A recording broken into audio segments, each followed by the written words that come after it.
Hello दोस्तों, मेरा नाम है गौतम और आप देख रहे हैं एजुकेशन कैंपस। मैं आशा करता हूं कि आप सभी स्वस्थ होंगे, खुश होंगे।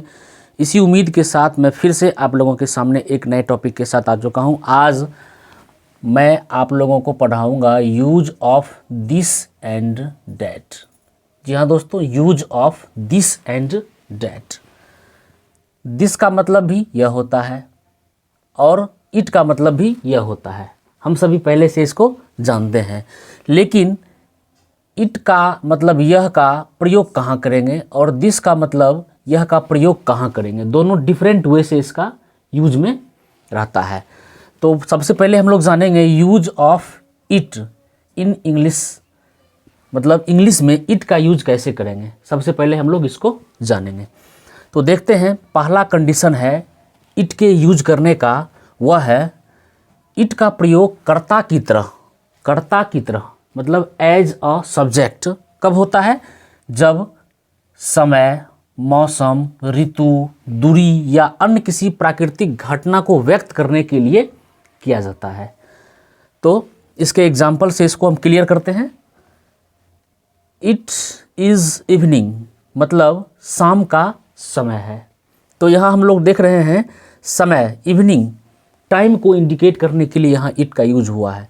दूसरा है इट इज़ विंटर, जाड़ा का मौसम है, मतलब ऋतु को इंडिकेट करने के लिए यहाँ इट का यूज हुआ है।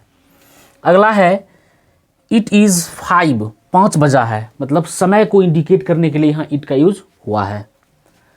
इट इज़ वेरी कोल्ड, बहुत ठंडा है, तो ऋतु, वेदर को इंडिकेट करने के लिए यहाँ इट का यूज हुआ है। इट इज़ नून, दोपहर का समय है, तो यहाँ भी समय को इंडिकेट करने के लिए इट का यूज हुआ है। इट रेन्स, वर्षा होती है, तो ये प्राकृतिक एक तरह से घटना है, तो इसको इंडिकेट करने के लिए भी इट का यूज होता है। अब हम लोग बढ़ते हैं दूसरे कंडीशन की तरफ। इट का प्रयोग इन्फिनेटिव, जिरंड या क्लाउज के साथ किया जाता है। क्लियर है? इन्फिनेटिव, जिरंड एवं क्लाउज के साथ किया जाता है। देखते हैं इसके एग्जाम्पल क्या है। It is easy to find fault with others. एक बार फिर से इसको रिपीट करते हैं। It is easy to find fault with others, दूसरों में दोष निकालना आसान है।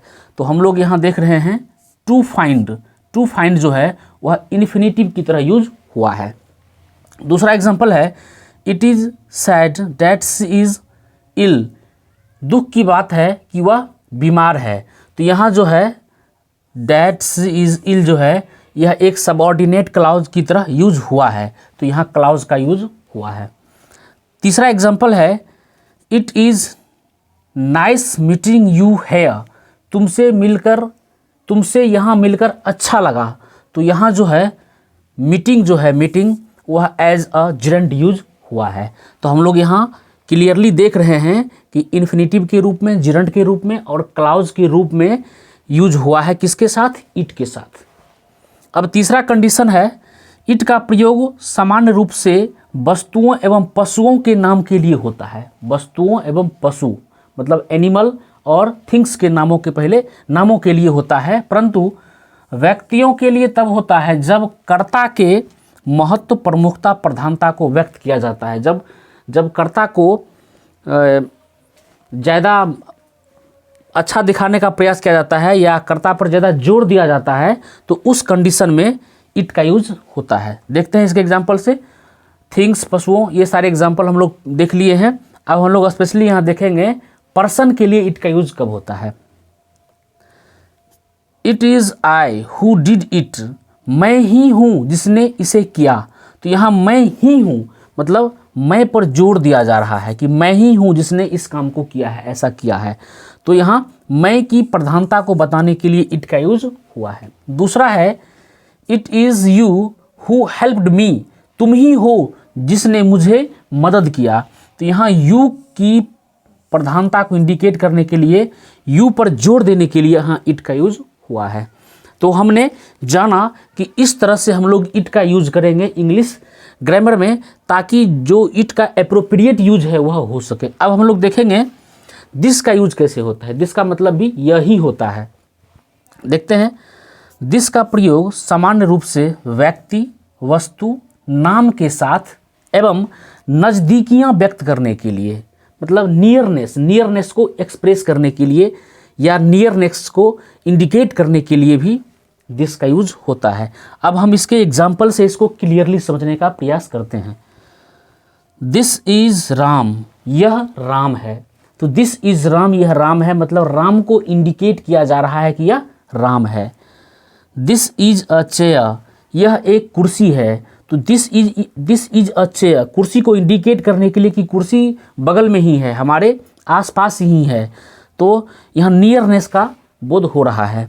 फिर आगे है दिस इज़ BBC, मतलब यह BBC है। तो BBC को इंडिकेट करने के लिए भी यहाँ दिस का यूज हुआ है।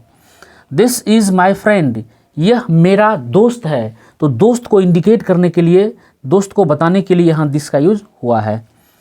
दिस इज 8836, मतलब नंबर को इंडिकेट करने के लिए यहाँ दिस का यूज हुआ है। और this is all India radio, all India radio को बताने के लिए यहाँ दिस का यूज हुआ है।